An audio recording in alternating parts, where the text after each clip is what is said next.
हमारे सभी प्रजापति भाइयों को बाल योगी रौनक शास्त्री का प्यार भरा नमस्कार। आज बातों को आप लोग भूल गए हो, ये सिर्फ आपके लिए है। आप कौन है, क्या चीज है, आज मैं आपको बताऊंगी। किसी को मालूम है कि पहले इसी प्रजापति का नाम कुंभहार था। इस प्रजापति का नाम कुंभहार कैसे पड़ा, किसी को मालूम है? मालूम हो तो हाथ उठा दे। किसी को नहीं मालूम? मैं बताती हूँ। पहले जब प्रजापति सुबह को उठता था तो सबसे पहले धरती माँ का वंदन करता था। कहता था, हे सूर्य भगवान, हे चंद्रमा भगवान, हे जल देवता, हे वायु देवता, सभी को याद करते हुए कहता था, मुझे धरती की तरह धैर्यवान बनाना और सूर्य की तरह समय का पाबंद बनाना, चंद्रमा की तरह शीतल बनाना और जल और वायु की तरह मैं इस धरती के हर एक जीव के काम आऊं। मुझे ऐसा वरदान दो, मैं सबकी प्यास बुझाऊं, मैं सबके काम आऊं। हे ईश्वर, मुझे ऐसा बनाना। पहले तो ये मांगता था, पहले ये प्रार्थना करता था, और जब भगवान ने इसे इस लायक बना दिया तो इसकी सबसे पहली गलती, भगवान का ध्यान ही नहीं रहा है। अच्छा, अब किसी को मालूम है कि इस धरती पर सबसे पहले कौन आया था? सबसे पहला वैज्ञानिक कौन है? किस चीज का सबसे पहले आविष्कार हुआ था? किसी को मालूम है? सबसे पहले इस धरती पर प्रजापति ही आया था। और मेरे प्रजापति भाइयों, वही सबसे पहला वैज्ञानिक है जिसने किस चीज का आविष्कार किया? जिसने कुंभ का आविष्कार किया था, जिसे हम सब लोग घड़ा कहते हैं। कहीं कहीं पर इसे गगरी भी कहा जाता है, अलग अलग नामों से पुकारा जाता है। लेकिन जब पहली बार बना था तो इसका नाम कुंभ पड़ा था। हरिद्वार से 6 किलोमीटर दक्षिण की ओर जो कभी राजा दक्ष की राजधानी का नगर था, जो आज भी गलखंड के नाम से जाना जाता है, जहाँ कुंभ परवी पड़ती है, ये भी कुंभ से ही शुरू हुई थी। और गलखंड के रहने वाले एक प्रजापति को भगवान विष्णु ने अपना चक्र दिया था, जिसका उसने अपना चाक बनाया था। और भगवान शंकर ने अपना त्रिशूल, अपनी पिंडी दी थी।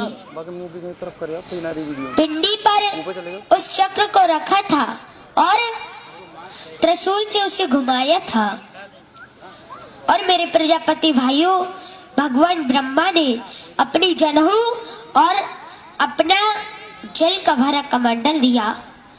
कमंडल में जो जल था उससे मिट्टी को गीला किया और उस जनेऊ से कुंभ को काटा था। भगवान विष्णु ने उस प्रजापति से कहा, जाओ तुम अपना काम शुरू करो। तो उसने पहले ही बार में इतना सुंदर कुंभ बनाया, इतना सुंदर घड़ा बनाया कि भगवान उसे देख कर के खुश हो गए। भगवान बोले, तुमने इसे कैसे बनाया? तो उस प्रजापति ने क्या कहा? उसने कहा, प्रभु, जैसे आपने मुझे 5 तत्वों से मिलाकर बनाया है, वैसे ही मैंने इस कुंभ को 5 तत्वों से मिलाकर बनाया है। कैसे? जल, वायु, अग्नि, आकाश और धरती। मैंने धरती से मिट्टी ली और जल से उसे गीला किया और आकाश वायु से इसे सुखाया था और अग्नि से इसे पकाया था। भगवान इतने खुश हुए कि उन्होंने एक सुंदर सा हार अपने हाथ में लिया और उसको बाहर के डाल दिया। तो उसी समय उसका नाम भगवान ने कुंभहार रखा। कुंभ का नाम पहले और हार का बाद में, दोनों शब्दों को जोड़ दिया तो हो गया कुंभहार।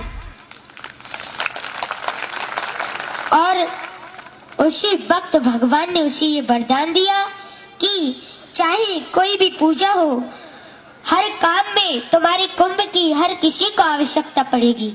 तुम्हारी पूजा के बगैर कोई पूजा संपूर्ण नहीं होगी। तुम्हारी इस कुंभ का जल पी करके लोग अपनी सांसें लेंगे। और तुम्हारे कुंभ के बगैर कोई भी पूजा संपूर्ण नहीं होगी। अब चाहे वो मृत्यु हो या जन्म हो, शादी हो या सजा हो। और मेरे प्रजापति भाइयों, ये सच बात है, तुम जिस विवाह में नहीं जाओगे तो इसका विवाह तुम्हारे कलश, तुम्हारी पूजा के बिना कभी पूर्ण नहीं होगा। इसीलिए आप जरा सोचो, आप कौन हो, फिर भी आप भिखारियों की तरह जी रहे हो। अरे आपको नहीं मालूम है आप कौन हो? आप राजाओं के राजा हो और शेरों के शेर हो, इस संसार की जड़ें हो। जो एक बार हिल जाए तो पूरा ब्रह्मांड हिल जाएगा। और ये ब्रह्मांड कौन है? ये ब्रह्मांड आदि प्रजापति ब्रह्मा है।